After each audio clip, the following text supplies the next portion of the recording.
నమస్తే TV 8 news కి స్వాగతం.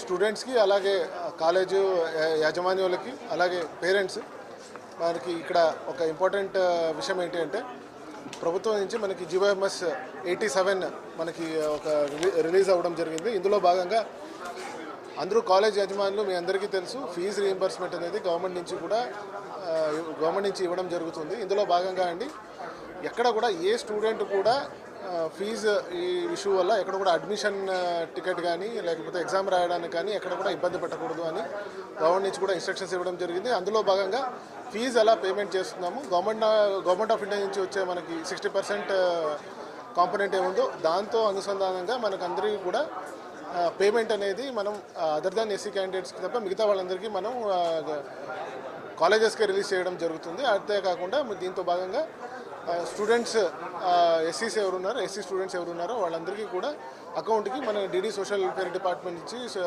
డిపార్ట్మెంట్ నుంచి అకౌంట్స్ కలెక్ట్ చేస్తూ వాళ్ళందరికీ టైం టు టైం రిలీజ్ చేయడం జరుగుతుంది. ఇక్కడ ఏంటి అంటే కాలేజ్ యజమానులకి మనం అప్పీల్ చేయడం ఏంటి అంటే ఎక్కడ కూడా ఫీజు ఇష్యూ వల్ల మన అడ్మిషన్ టికెట్స్ కానీ ప్రాక్టికల్ ఎగ్జామ్స్కి అటెండ్ అవ్వకుండా చేయడం కానీ ఇట్లాంటివి ఎక్కడ కూడా చేయకూడదు.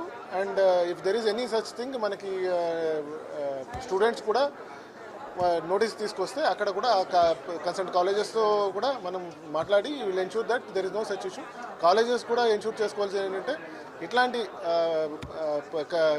మనకి ఇష్యూ ఏమైనా రైజ్ అయితే అందరినీ కొంచెం మళ్ళీ సివియర్ యాక్షన్ తీసుకోవడం జరుగుతుందని చెప్తున్నానండి. థ్యాంక్ యూ అండి.